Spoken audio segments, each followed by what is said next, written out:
Repose en paix, combattant, l'histoire te donnera raison, car aucun hiver, aussi long soit-il, n'empêche le soleil de revenir. Et ce soleil, c'est celui de la liberté pour laquelle tu as tout donné. Bernard Owana, Anissé Kane est mort. Anissé Kane est mort, c'est douloureux, ça fait mal. Je voudrais d'abord présenter mes sincères condoléances à sa famille nucléaire ainsi qu'à sa famille politique. Anissé Kane est mort carrément les armes au poing parce que c'est à la suite de l'élection présidentielle qu'il a été interpellé parce qu'il était un soutien majeur de M. Issa Chiroma Bakary. Il a été interpellé donc et j'étais en cellule. Je pense que ce qu'il faut également dire à ceux qui nous regardent, c'est qu'Anissé Kane était malade. Il était malade. Il était malade et je pense que être incarcéré dans son état était risqué pour ceux qui l'ont mis là-bas.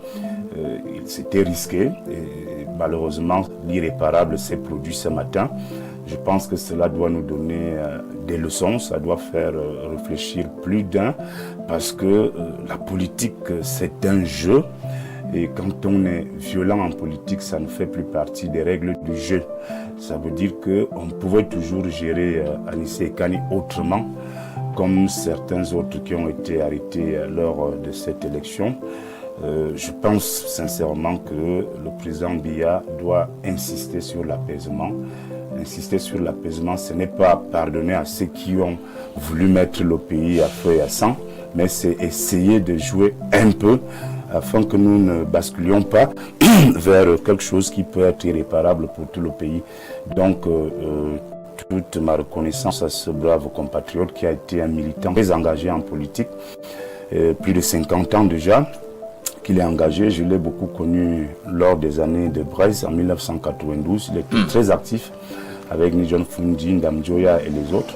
C'est quelqu'un qui n'avait pas sa langue dans la poche. Pas du tout. Il disait ce qu'il pensait et il ne s'en cachait pas du tout. Je pense qu'aujourd'hui, sa mort va interpeller ceux qui nous dirigent et ceux qui sont également à l'opposition. Il faut qu'on reste vraiment en politique parfois ici. La mort de Anissé Kane doit nous interpeller tous. J'insiste qu'il faut que nous restions seulement en politique. Ça veut dire que, au-delà des positions des uns des autres, il faut quand même qu'on se le dise.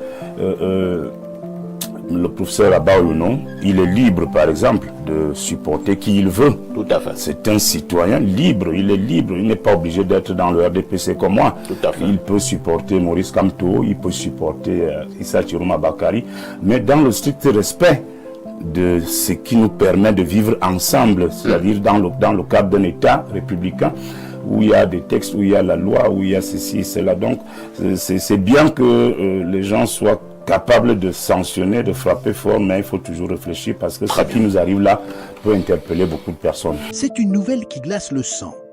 Une de celles qui fige le temps et qui marque au fer rouge l'histoire d'une nation déjà trop meurtrie. Ce lundi matin, la voix de Maître Emmanuel Sim a tremblé et avec elle, c'est tout le Cameroun qui vacille. Anissé Kane n'est plus le président du Manidem, cette figure tutélaire de la lutte, ce vétéran aux 50 années de combat, s'est éteint, non pas dans la chaleur de son foyer, entouré des siens, mais dans la froideur sinistre d'une cellule, incarcéré par un régime qui semble avoir fait du temps son allié et de la mort sa méthode de gouvernance. Anissé Kane est mort prisonnier. Il faut peser le poids terrible de ses mots. À plus de 70 ans, après avoir traversé les années de braise, après avoir survécu au geôle des années 90, il aura fallu attendre 2025, au crépuscule de sa vie, pour que le système Biya, en place depuis plus de 42 ans, finisse par avoir raison de son souffle. Mais ce souffle, Anissé l'a utilisé jusqu'à la dernière seconde pour crier une vérité que les murs de la prison centrale n'ont pas pu étouffer. La vérité des urnes. Pour comprendre la tragédie de ce 1er décembre, il faut rembobiner le film de ces derniers mois, d'une intensité politique rare. Nous sommes au lendemain de l'élection présidentielle d'octobre 2025, un scrutin que l'on savait crucial, vital même. Anissé Kane, l'homme que l'on disait parfois rigide, parfois solitaire dans son idéologie upéciste, a posé un acte d'une grandeur historique. Il a compris que l'heure n'était plus aux querelles de chapelle. Il a offert l'investiture du Manidem à Maurice Kamto, tendant la main à l'autre géant de l'opposition pour valider sa candidature. C'était un geste de réconciliation nationale, un pont jeté au-dessus des égaux pour le salut du peuple. Mais face à la machine administrative du régime, ce geste n'a pas suffi. La candidature de Kamto rejetée, le désespoir aurait pu l'emporter. C'est là qu'Anicet Khan a surpris tout le monde, prouvant que son seul maître était l'alternance. Il a reporté son soutien infaillible sur Issa Chiroma Bakary. Quelle ironie et quel retournement de l'histoire de voir Chiroma, ancien ministre, devenir le porte, étendard de la colère populaire, revendiquer la victoire, se voir voler son triomphe et être contraint à l'exil pour sauver sa peau. Et Khan, lui, est resté. Il est resté pour affronter la bête de l'intérieur. Il est resté pour dire « Non, vous n'avez pas gagné ». Et c'est pour ce non, pour cette revendication légitime d'une victoire volée, qu'il a été jeté en prison une fois de trop. La mort d'Anicet Khan en détention est un symbole terrifiant. Elle pose une question qui hante chaque Camerounais aujourd'hui. Jusqu'où ce régime est-il prêt à aller pour s'éterniser au pouvoir? La réponse, hélas, gît désormais à la morgue.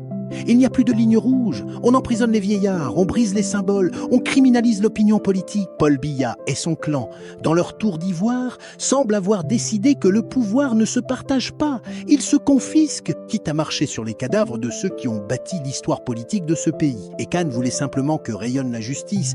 Il voulait de meilleures conditions de vie pour le petit peuple des quartiers, pour les oubliés. En retour, on lui a offert le silence des barreaux et l'obscurité de la mort. Alors, que va-t-il se passer maintenant ? Cette nouvelle va provoquer une onde de choc dont l'épicentre se trouve au Cameroun, mais dont les répliques doivent secouer le monde. Au niveau national, la colère risque d'être volcanique. Anicet Khan n'était pas n'importe qui. Il incarnait une mémoire, une persévérance. Sa mort pourrait être l'étincelle de trop dans un pays où la tension post-électorale est déjà à son comble. Les Camerounais se sentent orphelins, mais aussi humiliés. Voir un patriote mourir ainsi, traité comme un vulgaire bandit pour avoir demandé la transparence électorale, c'est une insulte à la dignité de chaque citoyen. Il est fort probable que la peur laisse place à une rage désespérée. Si le régime pensait éteindre la contestation en éliminant l'un de ses leaders, il risque au contraire de créer un martyr, une icône autour de laquelle la jeunesse, les partis d'opposition et la société civile vont se cristalliser. Mais il faut aussi tourner le regard vers l'extérieur. Jusqu'où le monde laissera-t-il impuni cette cruauté? La communauté internationale, l'Union africaine, l'ONU, les partenaires occidentaux comme la France ou les États-Unis sont désormais au pied du mur. Depuis des années, leur diplomatie oscille entre préoccupation et silence complice au nom d'une stabilité de façade. Mais quelle stabilité y a-t-il à laisser mourir les opposants en prison? La mort d'Anicet Khan, après l'exil forcé du vainqueur présumé de l'élection, fait tomber les masques. Le monde ne peut plus dire « nous ne savions pas ». On peut s'attendre, dans les heures qui viennent, à des communiqués indignés. Paris parlera de lumière à faire, Washington de droits de l'homme. Mais les Camerounais n'attendent plus des mots.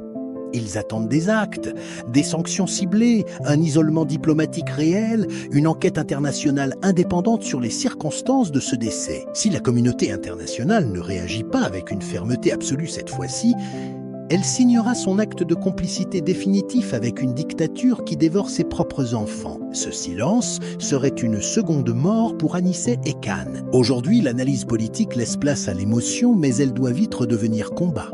Anicet Khan laisse derrière lui un héritage colossal. 50 ans de lutte ne s'effacent pas avec un décès. Son parcours du Manidem aux alliances ultimes de 2025 raconte l'histoire d'un homme qui a su évoluer, qui a su mettre l'intérêt supérieur de la nation au-dessus de tout. Il nous rappelle que la liberté n'est jamais acquise, qu'elle s'arrache parfois au prix du sacrifice ultime. En ce 1er décembre 2025, le Cameroun pleure un fils, un père, un combattant. Mais le régime de Yaoundé ne devrait pas se réjouir trop vite, car les idées ne meurent pas en prison. L'esprit d'Anicet Khan, son exigence de justice, sa soif de démocratie, tout cela est désormais libre, plus vivant que jamais et circule dans les veines de millions de Camerounais. Le corps est tombé, mais le flambeau est toujours là, au sol, attendant d'être relevé par une jeunesse qui n'a plus rien à perdre.